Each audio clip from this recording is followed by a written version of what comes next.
Hello, everyone, and thank you for joining us today for our Smart Women Savvy Money webinar series. 30 minutes on the clock, 20 minutes to teach, and 10 to talk. Our sessions are held the second Thursday of every month, and we're very excited to have a great speaker today who I will introduce to you in just a second.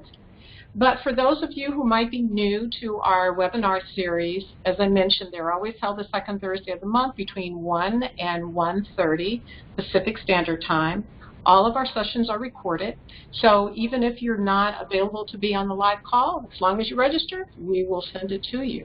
But also, you have an opportunity to see our entire library of previous webinars. And so if you come into the website and you're on this slider here, you will see an opportunity to have access to our library. So with that said, we do have a number of activities, blogs, videos, all kinds of great stuff. And be sure to visit our Smart Women Savvy Money Facebook page.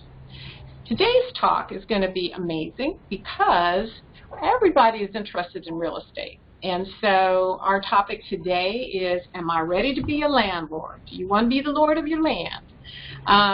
So our speaker today is Tia Hughes, who is a rock star. She's been in the real estate industry for a number of years. And very unusual, she's an LA native. Not that many people are from LA. Most of them come from someplace else. Right, totally. But has extensive knowledge of the local real estate market here, which is really great because, of course, here in California, everybody enjoys being in the real estate space. And so it's one thing to own your home. It's another to be in the commercial space. So she currently works with Compass. She represents buyers and sellers in single family and investment real estate sales. But before becoming a realtor, she worked in accounting and asset management. Great space to be in. And she first entered the real estate market by purchasing and managing her own rental property. She holds a BA in economics and accounting, and with a technology entrepreneurship certificate from UC Santa Barbara. So with that said, I'm going to turn it over to Tia. And thanks for joining us today. And with that, we want to get started. Awesome. Thank you so much for that introduction, Renee. And thank you to everyone for tuning in today.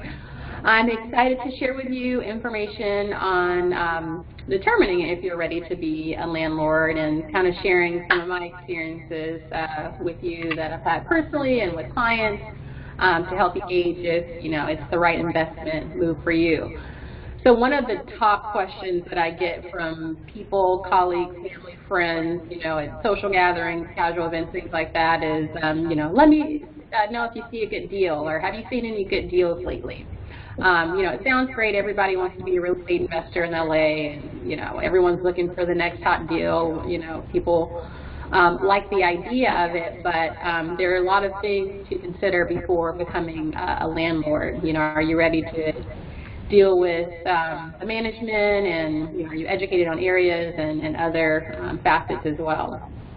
So for me, I started off investing in real estate back in 07, 08 when, the same thing, the market was hot, everyone was trying to get in. I made a few mistakes along the way, and I definitely learned from them, and I'm glad that happened early on. And we're, just educating people on how to avoid common pitfalls before they become a landlord. So that being said, it is still a great real estate investment. If you elect to make that choice, it can be a great way to build wealth or cash flow. So I would definitely say it's worth a serious look. But I would like to start by asking a few questions. First, is investing in real estate the right investment vehicle for me? That's a question you need to ask yourself. So first requirement are the capital requirements. Do you have the cash funds or reserves that it takes to purchase a property in your area? So typically when you're buying a property that's 1 to 4 units for investment, meaning you're not going to live in it, it's not an owner-occupied property, the minimum down payment is about 25% usually, and you also are going to need closing costs in addition to that.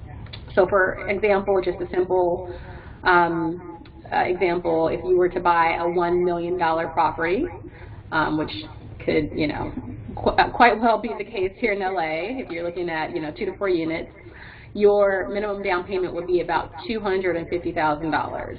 So if you are tuning out now because you're like, wow, that's a lot of money to plop down into one investment, there are other ways that you can come up with the funds. So one of the common things that I see with some of my clients is they will partner with another colleague, another friend, family member, and pool their money together to have the cash needed to obtain the loan. That's one example. Also, if you are okay with living in the property, that will bring your capital requirements way down, because now it's becoming an owner-occupied property, and they're, depending on the price range, not necessarily up to $1 million, but depending on the price range and the number of units, you can get financing with as low as 3.5% down if you actually plan to occupy the property. And the other units can be your investment, but a portion of it would be for you to occupy.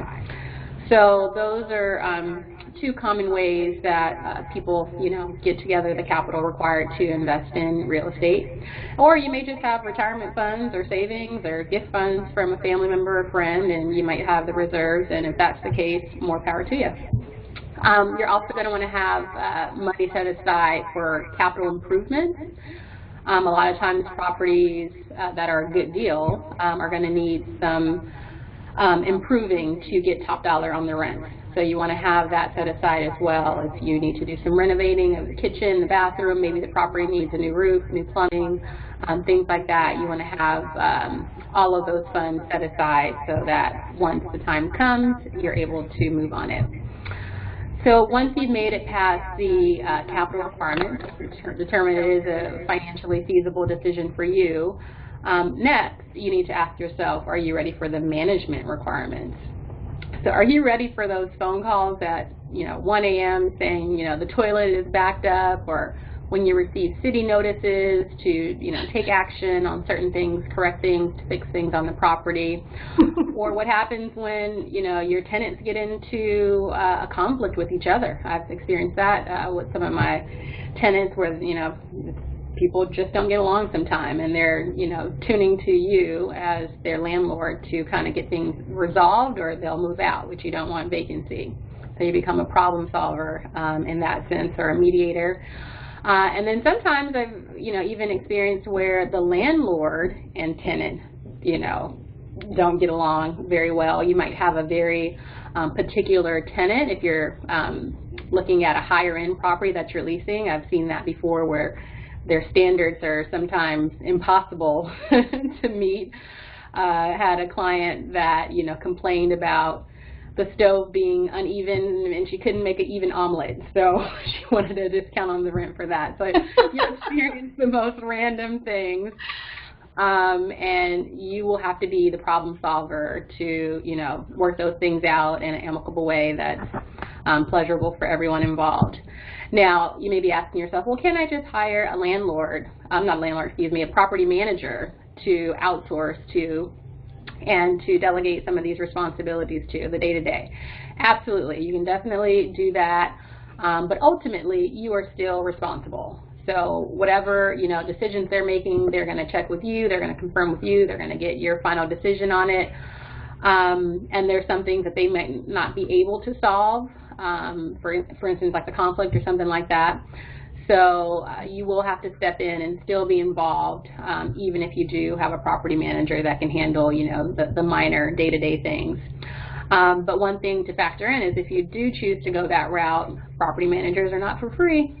So you're factoring in an additional expense, that goes against your bottom line. Generally, they charge anywhere from 5 to 10% of the rents every month.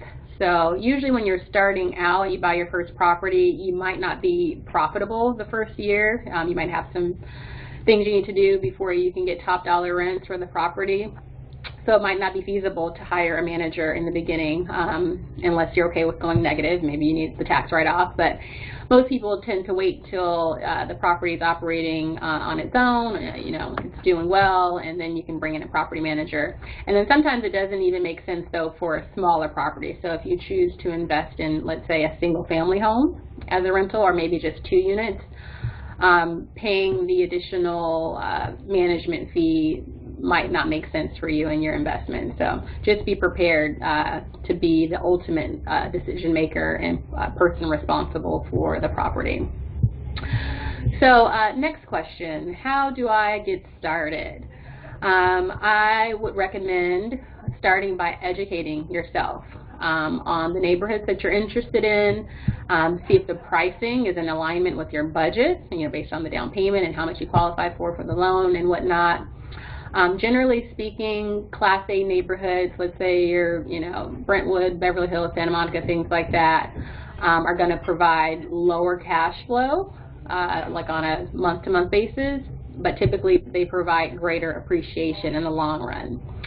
Now, if you venture onto other neighborhoods, for instance, Class B or C neighborhoods, perhaps, the Valley or like Palms or, some other areas that are dense with apartment buildings and things like that, you are typically able to achieve better cash flow on a monthly basis, but those properties don't tend to appreciate as fast as something in a better area, unless you do like a full renovation and you kind of force the appreciation. But if you're just looking at year over year, they appreciate at a slower rate in general. So some things to consider. Also, you want to be aware of the local rent control laws. So we are here in Los Angeles. Rent control is definitely a big deal for most landlords. Anything built before 1978 that's 2 or more units that's in the city of Los Angeles is going to fall under rent control. So you may have tenants that are kind of locked in. You can raise the rent on a monthly basis, on an annual basis, but you are restricted in how much you can raise it. So typically the city will send out notices. You have to register the rental unit, and they'll tell you you can raise it X%, this year. It's generally about 3% you can raise it every year. So that's something to factor in if you're buying in a rent control area. Now, if the tenant does move out on their own voluntarily, you can then set the rents to the market rate at that time. So whatever the market going rate is, you can achieve that at that time. However, going forward on an annual basis, you'll be limited on how much you can raise it year to year after that. So a lot of these tenants that have been in their properties, or not in their properties, but in their units, let's say, for years and years, they're not going anywhere. They're getting a good deal. It's hard to replace that or find something else that would be comparable in LA. So a lot of times you're just stuck with them. So that's something to factor into your bottom line. If you have rental units that are more already at the market rates, then those tend to turn over as people grow out of the space, or maybe there's a job change or things like that. You do have more opportunity for upside with those types of units.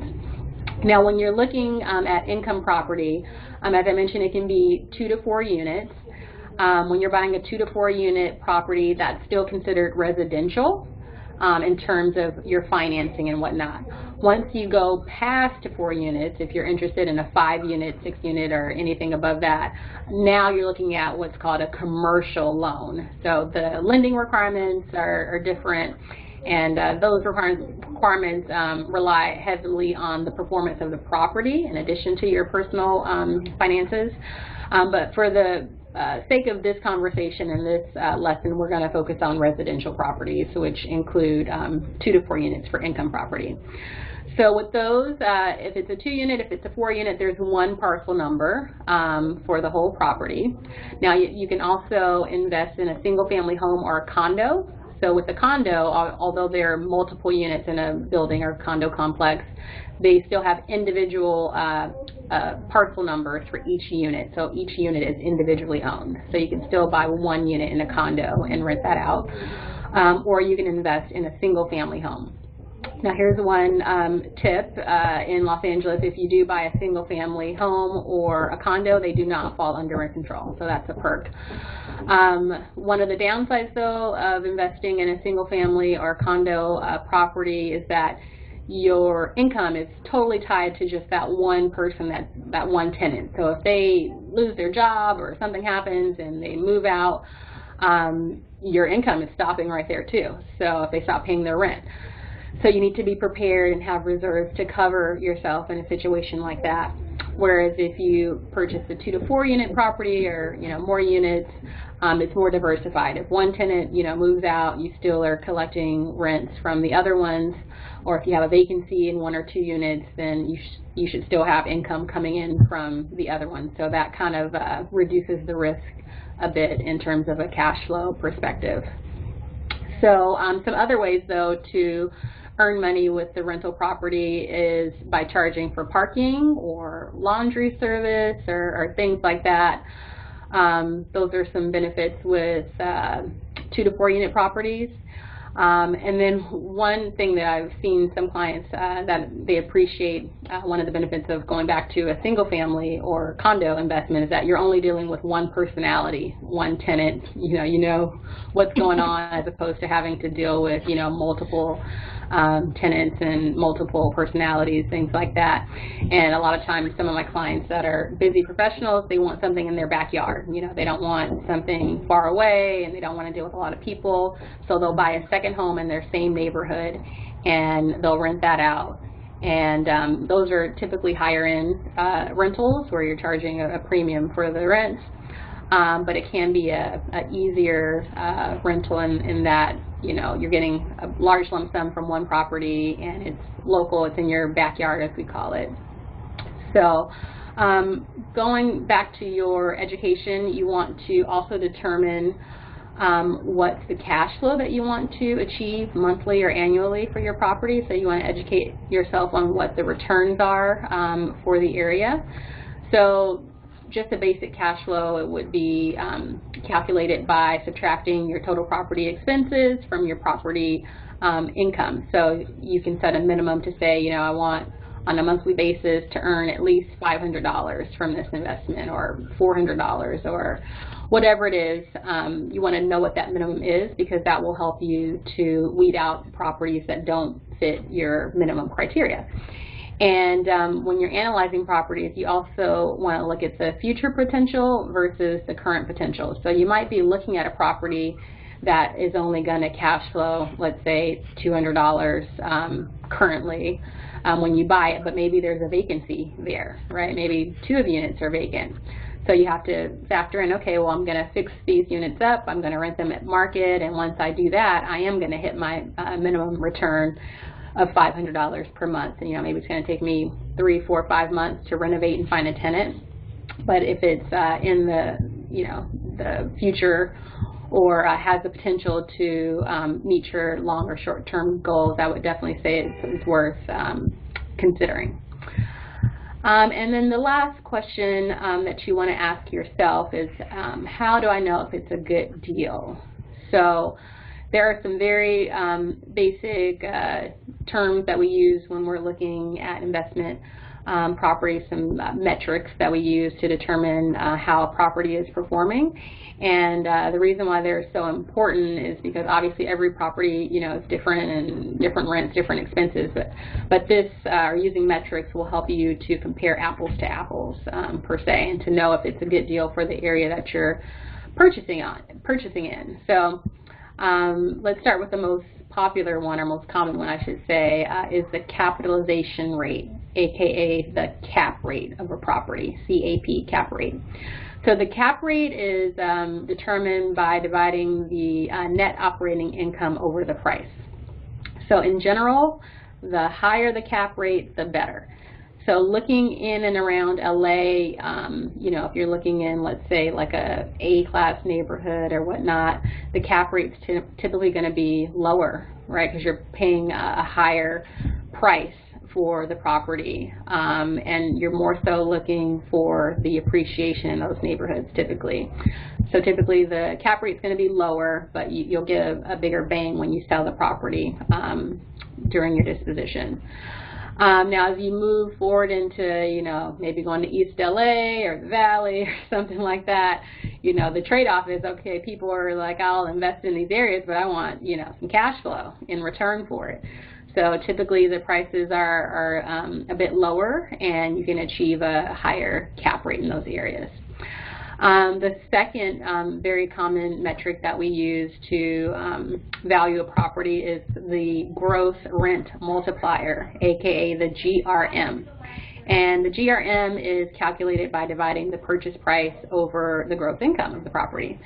What I like about this metric is that it doesn't factor in the expenses of a property. So when you buy a property, every operator is a little bit different, every landlord is a little bit different. You know, one landlord may want to cut the grass weekly, and one may do it every other month. So the expenses can vary depending on the landlords that's there in place. So this kind of removes that from the equation. So you're just looking at the gross income and the price. And when you're looking at GRM, typically the lower the better. So if you're looking at a property that's a 10 GRM or 9 or 8, the lower you get, the better. So typically your realtor will help you in assisting you with calculating these returns and kind of weeding through some of the properties, doing a first look so that you can make sure that you're finding a property that meets your objectives and that's in alignment with the other properties in the area. But you still want to have a general understanding of these basic metrics yourself and understand what's going along as your realtor helps you, just to be sure that you're asking the right questions and that you're looking for the right things. So I think I'm almost out of time. I wanted to turn it back over to Renee for some Q&A. All right. Thank you. Thank you very much. So we do have some questions here. I have one question because this happens a lot with my clients who own real estate.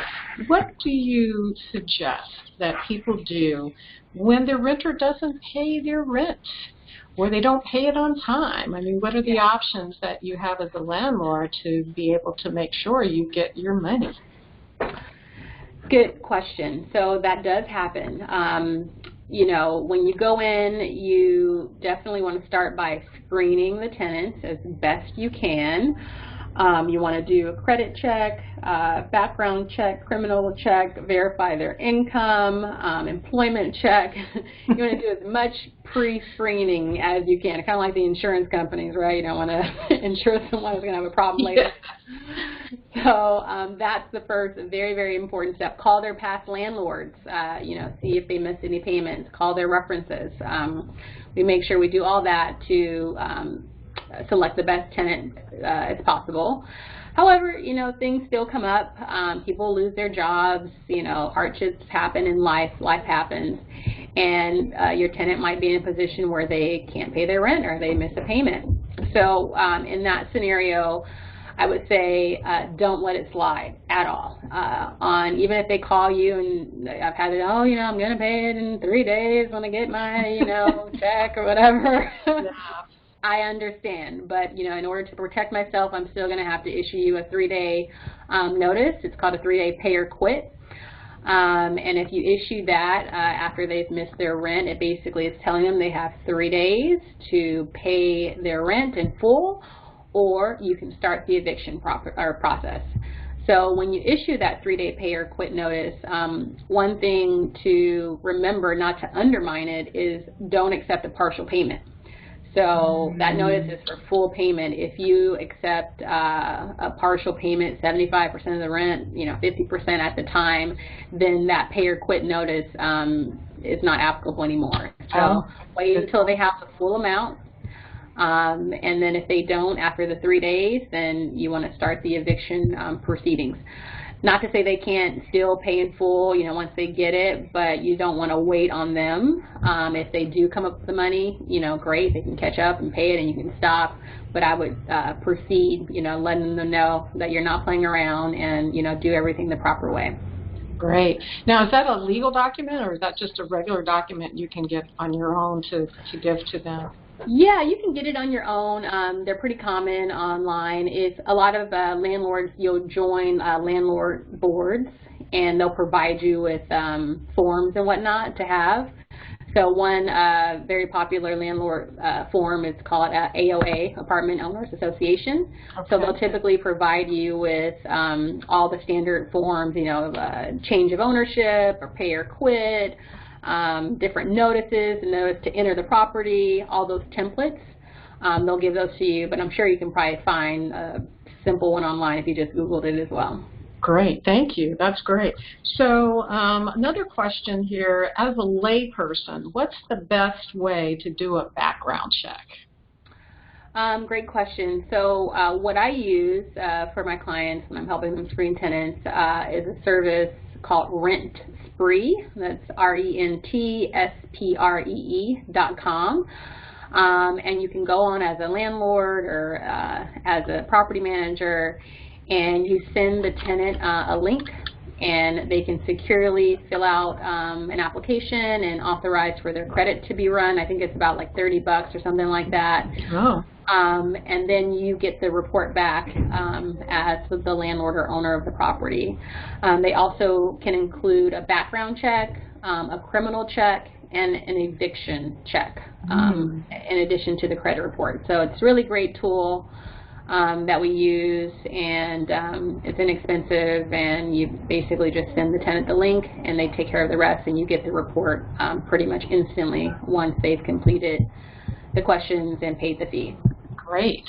Very good. Okay, that makes it easy. All right, so we're coming up on our half hour, but I've got another great question. What do you recommend is an amount that should be kept as rental reserve money? Yeah, good question. So the general amount that people usually try to keep as reserves is 5% of the gross income. So if your property is making, $1,000, and you want to keep 5%, as your cushion, you keep that in your savings, and if you have a vacancy or things like that, you should have, some money set aside to cover the vacancy. In general, as far as your overall expenses, typically your expenses, I meant to mention this earlier, are about 30% of your income. So if you're including your principal, interest, taxes, insurance, repairs, maintenance, let's say, again, if it's $10,000 of income, then you're typically going to have about $3,000 of expenses. So anything over that is profit. From that, you should, definitely save as much as you can, but 5% is kind of the minimum. For me, I invest everything back into my properties. I really just save it because you can maybe need a new roof or plumbing, or maybe a tenant moves out and you want to rehab the unit. So I like to have a lot of capital in order to do those things, when it comes up. And, if I need some extra cash or whatever, then, yeah, you can obviously withdraw from it. But as much as you can invest back into the property, the better, I say. Great. Very good. That's why you're a rock star, my dear. Thank you. So for any of you here, you see that Tia has a fabulous website. So here you can learn more about what she does. Look for property on here, as well as connect directly with her and her team. And so we will be hopefully having you back again next year to kind of give us some updates on what's happening in the real estate market too. Yeah, so I do want to thank you so much for your time today. And for any of you who do want to reach out to Tia, you can see her contact information is on here. And we look forward to having you back on our 2020 Smart Women Savvy Money webinar series. So take care. Thank you.